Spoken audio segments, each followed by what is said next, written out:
નમસ્કાર દોસ્તો, પ્રકરણ 17 આર્થિક સમસ્યાઓ અને પડકારો અને એ સંદર્ભે ગરીબી અને બેરોજગારી બંને મુદ્દાઓ વિશે આજે આપણે સમજ મેળવીશું. અગાઉના પ્રકરણોની અંદર ભારતનો આર્થિક વિકાસ સાથે સાથે વૈશ્વિકીકરણ અને ઉદારીકરણની વાતો આપણે જોઈ હતી.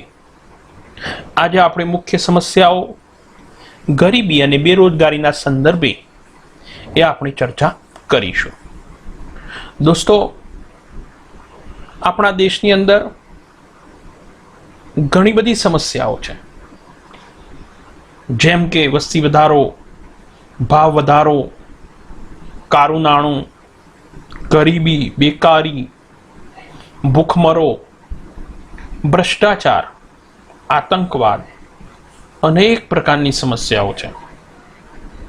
પણ અહીંયા જ્યારે આપણે આર્થિક સમસ્યાઓની ચર્ચા કરવાના હોઈએ ત્યારે મુખ્યત્વે ભારતની અંદર ગરીબી, બેરોજગારી, ભાવ વધારો, વસ્તી વધારો આ મુખ્ય સમસ્યાઓ છે.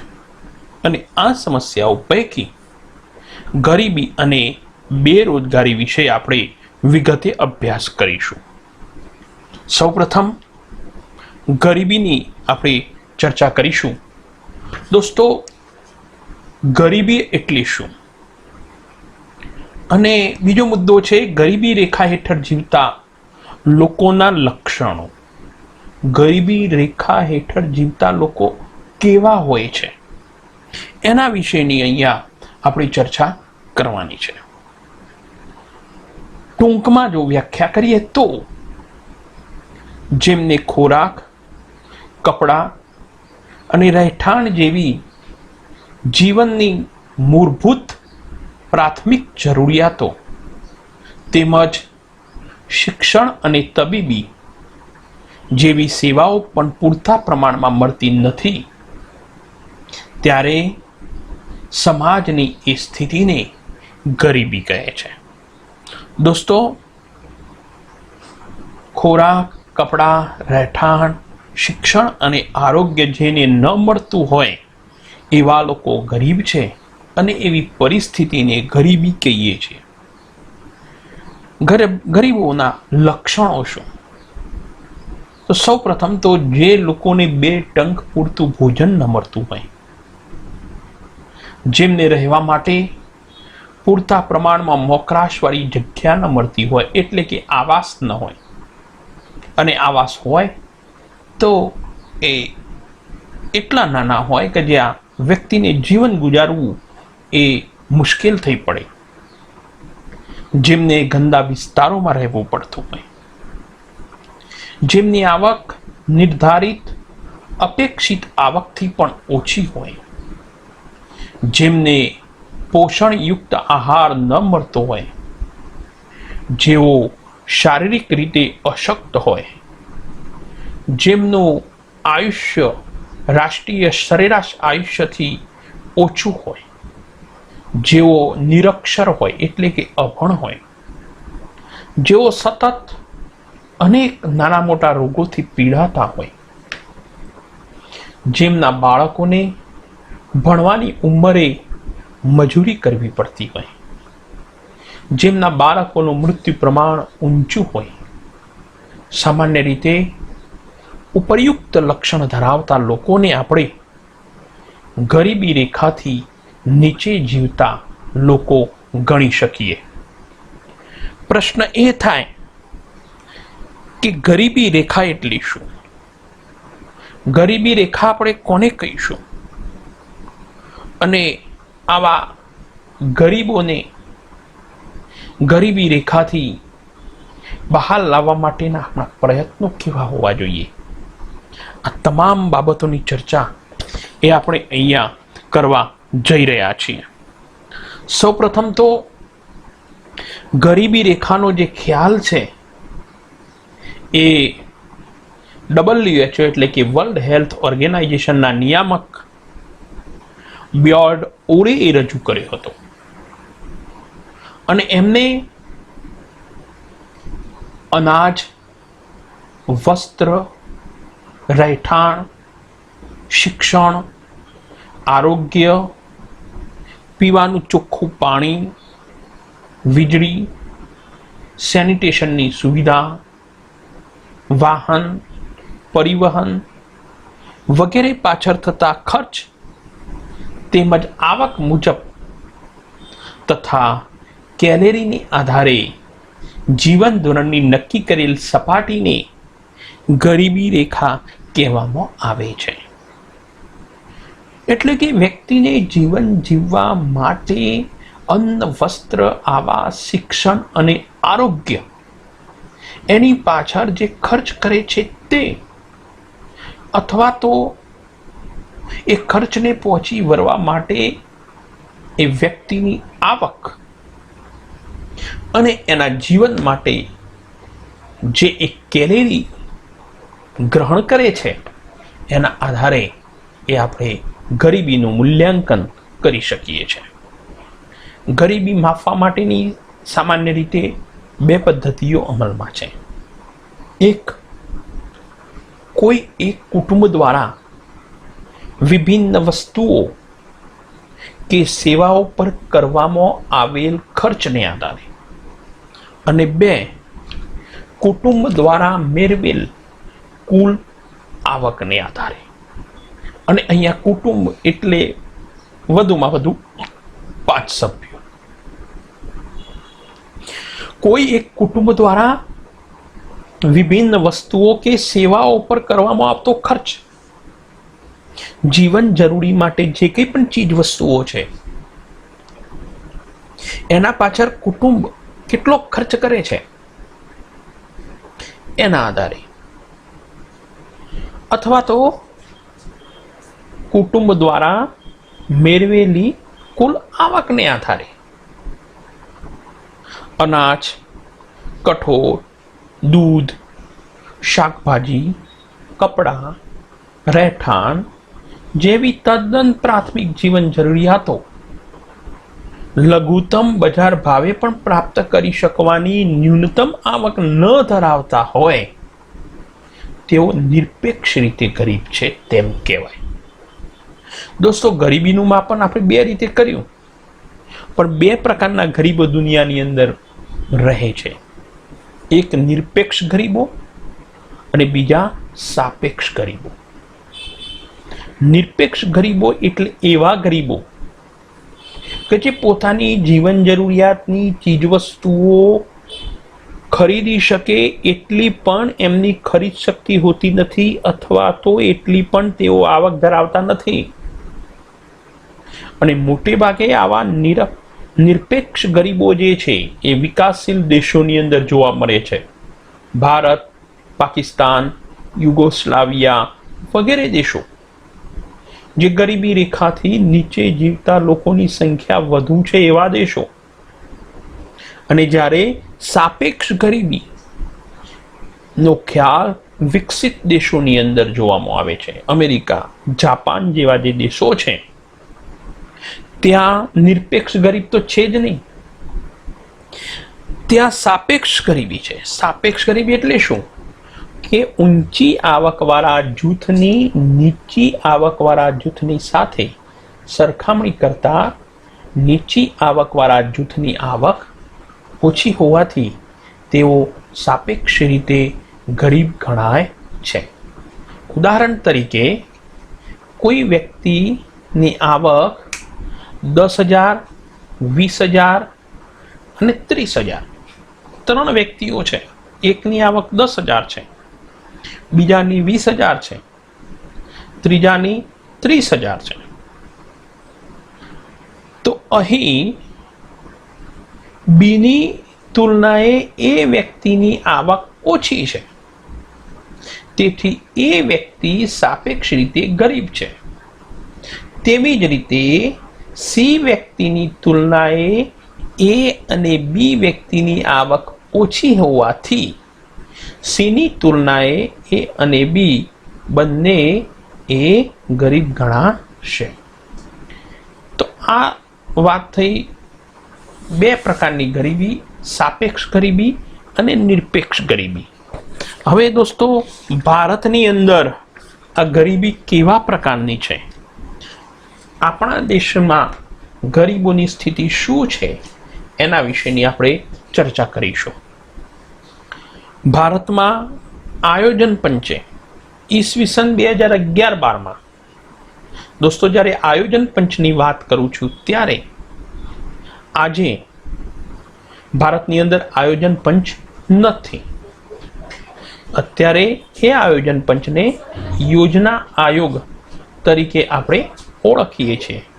ઈસવીસન 2011-12 ગરીબી રેખા નક્કી કરવા માટે ગ્રામીણ ક્ષેત્રે માથાદીઠ ખર્ચ 816 એટલે કે કુટુંબ દીઠ ખર્ચ $4080.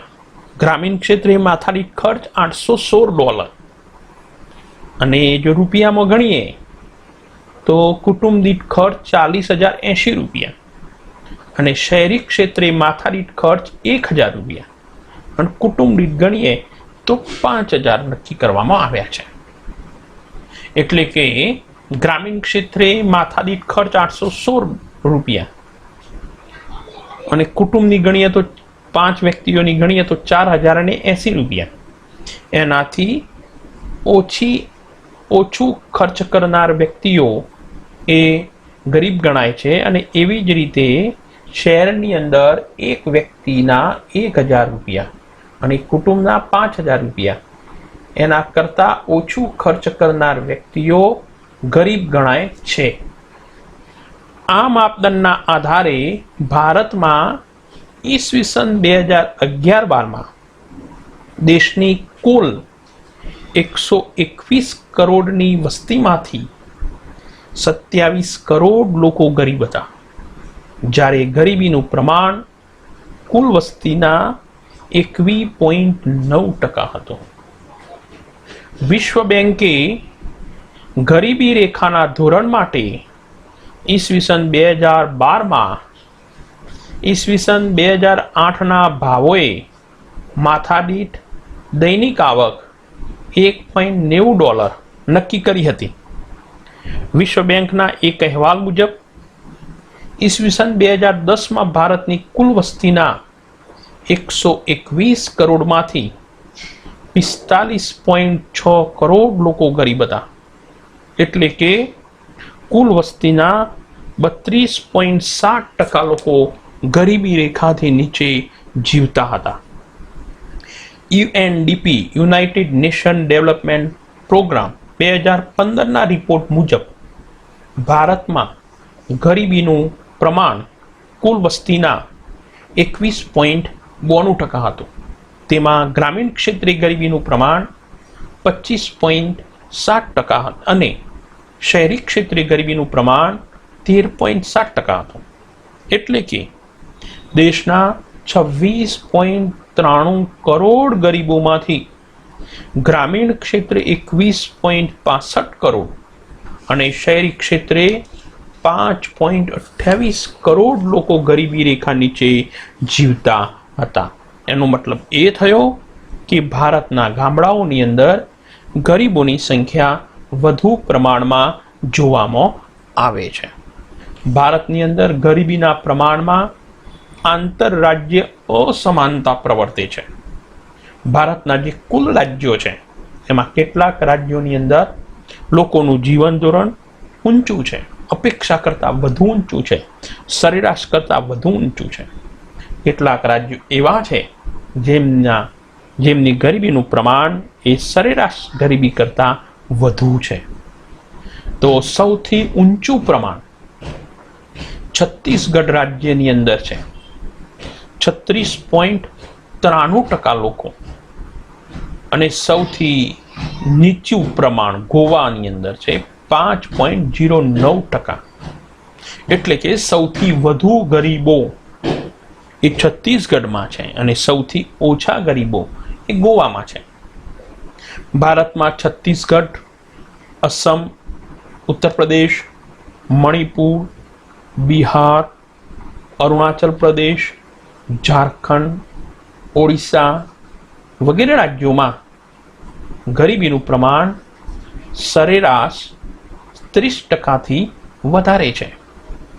ગુજરાતમાં ગરીબીનું પ્રમાણ 16.63% છે. હવે આપણે ગ્રામીણ ક્ષેત્રે ગરીબી અને શહેરી ક્ષેત્રે ગરીબી એ બંનેની આપણે ચર્ચા કરીશું. ગ્રામીણ ક્ષેત્રે ગરીબી, ગ્રામીણ વિસ્તારમાં વસતા ગરીબોમાં મુખ્યત્વે જમીન વિહોણા ખેતમજૂરો, ગૃહ ઉદ્યોગો કે કુટીર ઉદ્યોગના કારીગરો, સીમાંત ખેડૂતો, ભિખારીઓ, વેઠિયા મજૂરો, જંગલ કે પહાડી વિસ્તારમાં રહેતા લોકો, જનજાતિના લોકો જેમની જોડે કાયમી કારીગરી નથી, કામ નથી, એવા કામ ચલાઉ કારીગરો એનો સમાવેશ થાય છે. શહેરી ક્ષેત્રમાં વસતા ગરીબોમાં મુખ્યત્વે કામ ચલાઉ મજૂર, જે દૈનિકના ધોરણે કામ કરતા હોય, જે દિવસે રોજગારી મળે તે દિવસે ઠીક છે, જે દિવસે રોજગારી મળતી નથી તે દિવસે આવા લોકો બેકાર રહે છે. ઘર નોકરો, રિક્ષા ચાલકો, ચા નાસ્તાની લારી ગલ્લા કે હોટલ, ઢાબા પર કે ઓટો ગેરેજમાં કામ કરનાર શ્રમિકો, ભિખારીઓ વગેરેનો સમાવેશ થાય છે. દોસ્તો, પ્રશ્ન એ થાય કે આવા ગરીબો એ કેમ ઉદ્ભવે છે? આવી ગરીબી પરિસ્થિતિ કેમ ઉદ્ભવે છે? એના અનેક કારણો છે. એના મુખ્ય કારણોની આપણે ચર્ચા કરીશું. દોસ્તો, પરીક્ષાની અંદર આવો પ્રશ્ન પણ પૂછી શકાય કે ગરીબી ઉદ્ભવના કારણો જણાવો. તો દેશમાં વરસાદની અનિયમિતતા અને સિંચાઈની અપૂરતી સગવડોને કારણે ખેત પેદાશોની આવકમાં ઘટાડો થયો છે. દોસ્તો, આપણો દેશ કૃષિ પ્રધાન દેશ છે અને કૃષિ પ્રધાન દેશની અંદર ખેડૂતોની સંખ્યા વધુ હોય સ્વાભાવિક છે. આપણા દેશની અંદર ખેડૂતોની સ્થિતિ એટલી બધી પ્રમાણમાં સારી નથી. મોટા ભાગે વરસાદ આધારિત ખેતી થતી હોય છે અને વરસાદ જ્યારે અનિયમિત હોય છે ત્યારે ખેતીના ઉત્પાદન ઉપર એની અસર થાય છે. બધા જ ખેડૂતો સિંચાઈની સુવિધા ઉપલબ્ધ કરી શકતા નથી અને પરિણામે ખેત પેદાશોની આવક ઘટે છે. ગ્રામીણ ક્ષેત્રે ચોમાસાની ઋતુના સિવાયના સમયમાં વૈકલ્પિક રોજગારીની તકોનો અભાવ જોવા મળે છે. ગામડાની અંદર મોટાભાગે આર્થિક પ્રવૃત્તિ ખેતી છે અને ચોમાસાને બાદ કરીએ તો ચોમાસા બાદની સ્થિતિની અંદર એ ખેતી હોતી નથી અને પરિણામે એ લોકોને એ રોજગારી પ્રાપ્ત થતી નથી. ગામડાના લોકોમાં કૃષિ સિવાયના બીજા વ્યવસાયો માટે જરૂરી શિક્ષણ, જ્ઞાન, તાલીમ કે કુશળતાનો અભાવ જોવા મળે છે.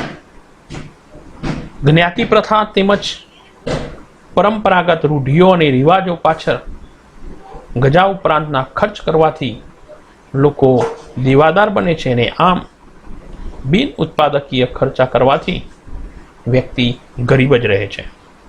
દેશમાં નિરક્ષરતાનું પ્રમાણ વધારે હોવાથી વ્યક્તિ શોષણ અને અન્યાયનો ભોગ બને છે. સરકારી યોજનાઓની માહિતીના અભાવે ગરીબોને મળતા લાભ તે મેળવી શકતો નથી. આર્થિક નીતિના ઘડતરમાં સમાજના છેવાડાના માનવીની જરૂરિયાતો અને તેના હિતોની ઉપેક્ષા થાય છે. સાથે સાથે રોકડિયા પાકોને પ્રોત્સાહન મળવાથી ખોરાકી પાકોનું ઉત્પાદન ઘટ્યું છે અને પરિણામે અનાજ, કઠોળ વગેરેના ભાવ વધ્યા છે અને ભાવ વધવાના કારણે, મોંઘવારીના કારણે વ્યક્તિને 2 ટંકનું ભોજન પણ પ્રાપ્ત થતું નથી. આર્થિક સુધારાઓને લીધે ગ્રામીણ અર્થવ્યવસ્થા પર વિપરીત અસર થઈ છે. મોટા ઉદ્યોગોના ભોગ કુટીર અને લઘુ ઉદ્યોગો બન્યા છે.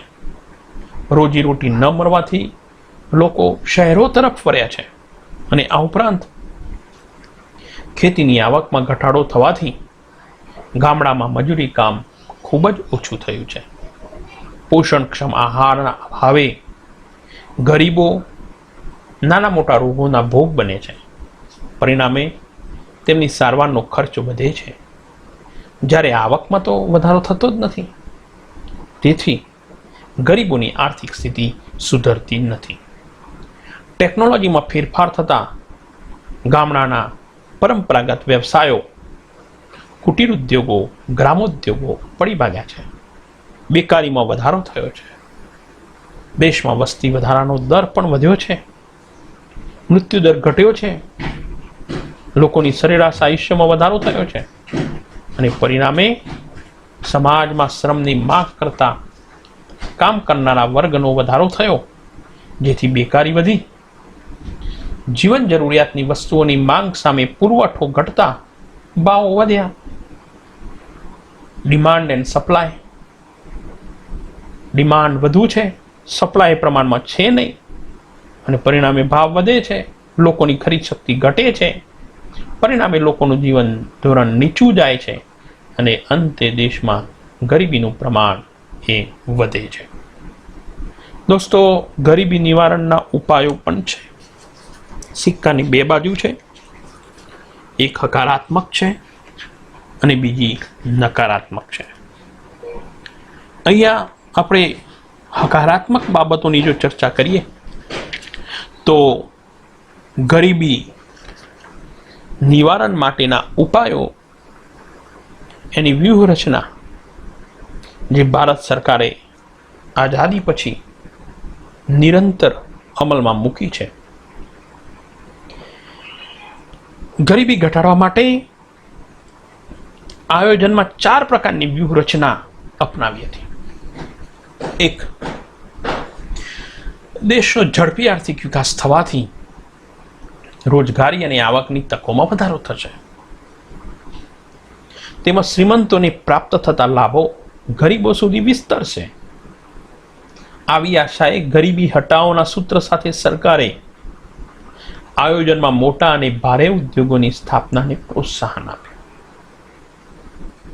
દેશમાં હરિયાળી ક્રાંતિ લાવવા બધી પંચવર્ષીય યોજનાઓમાં કૃષિ ક્ષેત્રના વિકાસ પર ધ્યાન આપવામાં આવ્યું. અને આમ છતાં દેશમાં મંદ આર્થિક વિકાસ અને વિકાસના લાભોની અસમાન વહેંચણીને કારણે ગરીબીમાં અપેક્ષિત ઘટાડો થઈ શક્યો નથી. ધનિકો વધુ ધનિક થયા અને ગરીબો એ વધુ ગરીબ બન્યા છે. સરકારે આવકની સમાન વહેંચણી કરવા માટે કેટલાક ઉપાયો હાથ ધર્યા, જેથી ધનિકો અને ગરીબો વચ્ચેનું અંતર ઘટી શકે. સૌપ્રથમ તો આયોજનમાં કર્યું કે ભાઈ મોટા શ્રીમંતોને, ઉદ્યોગપતિઓને પ્રોત્સાહન આપવું, જેના કારણે એમના ઉદ્યોગોનો વિકાસ થશે અને ઉદ્યોગોનો વિકાસ થશે તો ગરીબોનો પણ વિકાસ થશે, કારણ કે ગરીબોને સ્વરોજગારી પ્રાપ્ત થશે, રોજગારી પ્રાપ્ત થશે.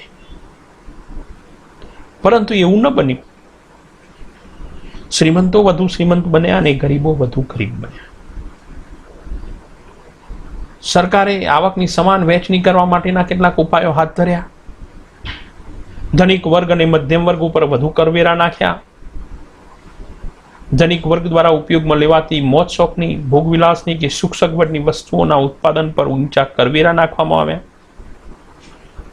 ગરીબ લોકોની રોજિંદા વપરાશની વસ્તુઓ ઉત્પાદનને અગ્રિમતા આપવી. આવા ગરીબોને બજાર ભાવ કરતાં ઓછા ભાવે ચીજવસ્તુઓ પ્રાપ્ત થાય એના માટે પીડીએસ સિસ્ટમ ગોઠવી, એટલે કે જાહેર વિતરણ પ્રણાલી, સસ્તા અનાજની દુકાનો વગેરેને વ્યાજબી ભાવની દુકાનો એફપીએસએસ દ્વારા નિયત જથ્થામાં રાહત દરે જીવન જરૂરિયાતોની વસ્તુઓ પૂરી પાડીને તેમના જીવન ધોરણને ઊંચું લાવવાનો વ્યૂહ અપનાવ્યો. સાથે સાથે આપણી સરકારે પંચવર્ષીય યોજનાઓ અમલમાં મૂકી, જેના કારણે ગરીબીનું પ્રમાણ ઘટાડી શકાય. શરૂઆતની અંદર જમીનદારી પ્રથાની નાબૂદી, જે આપણા વિનોબા ભાવે જેમને ભૂદાન યજ્ઞ શરૂ કરેલો, અને જે જમીન વિહોણા વ્યક્તિઓ છે એમને જેમની જોડે વધુ જમીન છે એમની પાસેથી એ જમીન પ્રાપ્ત કરી અને એવા લોકોને એ જમીન ઉપલબ્ધ કરાવી. ગણોતિયાઓ માટે જમીનની માલિકીના હકની પ્રાપ્તિ અંગેની જોગવાઈ ધરાવતો ગણોત ધારો, જમીન ટોચ મર્યાદાનો કાયદો, ફાજલ પડતર જમીનની ભૂમિહીન ખેડૂતોને વહેંચણી, ગણોતનું નિયમન, ખેડ હકની સલામતી, જમીનની હદનું સીમાંકન વગેરે જમીનધારાના સુધારાના ઉપાયો હાથ ધરીને ગ્રામીણ ક્ષેત્રે ધનિક ખેડૂતો કે જમીનદારોની આવકમાં ઘટાડો થાય અને જમીન વિહોણા ખેત મજૂરો કે ગણોતિયાની આવકમાં વધારો થાય એ રીતે ગરીબોની સ્થિતિ સુધારવાનો વ્યૂહ અપનાવ્યો છે. સરકારે રોજગારીના આર્થિક તકો વધારવા કૃષિ પેદાશો પર આધારિત ઉદ્યોગો, ડેરી ઉદ્યોગ, પશુપાલન, મત્સ્ય ઉદ્યોગ, વનીકરણ, નાની મોટી સિંચાઈ યોજનાઓ, ગૃહ ઉદ્યોગો, લઘુ ઉદ્યોગો વગેરે શ્રમ પ્રધાન ઉદ્યોગો માટે પ્રોત્સાહક નીતિઓ જાહેર કરીને આર્થિક મદદ કરી. આ ઉપરાંત સરકારે કાયદા ઘડીને કેટલીક ચીજ વસ્તુઓનું ઉત્પાદન, ગૃહ ઉદ્યોગો અને લઘુ ઉદ્યોગોનું પૂરતું અનામત રાખ્યું. અને એ અંતર્ગત સરકાર દ્વારા જે યોજનાઓ અમલમાં મૂકવામાં આવી એમાં એક, સરકારે ગ્રામીણ ક્ષેત્રે શિક્ષણ, આરોગ્ય, વસવાટ, કુટુંબ નિયોજન, સંદેશા વ્યવહાર, સિંચાઈ, કૌશલ્ય, રસ્તાઓ વગેરેના વિકાસના કાર્યક્રમો અમલમાં મૂક્યા. ખેડૂતોને બિયારણો, ખાતરો અને ટ્રેક્ટર માટે સસ્તી બેંક લોનની સગવડ કરી આપી. નંબર 2, શૈક્ષણિક ક્ષેત્રે ટેકનિકલ અને વ્યવસાયલક્ષી અભ્યાસક્રમો શરૂ કર્યા અને તાલીમ કેન્દ્રો ખોલ્યા. નંબર 3, યુવક યુવતીઓને ઉચ્ચ શિક્ષણ માટે સ્કોલરશીપ, સાથે સાથે ફી માફી, આશ્રમ શાળાઓ વગેરેની વ્યવસ્થા કરી. મહિલા સશક્તિકરણના પ્રયાસના ભાગરૂપે આર્થિક રીતે મહિલાઓને પગભર બનાવવા માટે સ્વરોજગારીના કાર્યક્રમો શરૂ કર્યા અને આમ ગરીબીની ઘટાડવા માટેના સરકારના ઉપાયો એ શરૂ રહ્યા છે. જોવા જઈએ તો ગરીબી ઘટાડવાના મુખ્ય સરકારી ઉપાયો કયા? તો એમાં ગરીબી નિર્મૂલન માટેના 5 કાર્યક્રમો અમલમાં મૂકવામાં આવ્યા છે. એમાં 1, વેતનયુક્ત રોજગારીના કાર્યક્રમો, 2, સ્વરોજગારીના કાર્યક્રમો, 3, અન્ન સુરક્ષાને લગતા કાર્યક્રમો, 4, સામાજિક સલામતીને લગતા કાર્યક્રમો અને 5, શહેરી ગરીબી નિવારણના કાર્યક્રમો. દોસ્તો, આ કાર્યક્રમો વિશે આપણે વધુમાં હવે પછીના તાસની અંદર એની ચર્ચા કરીશું.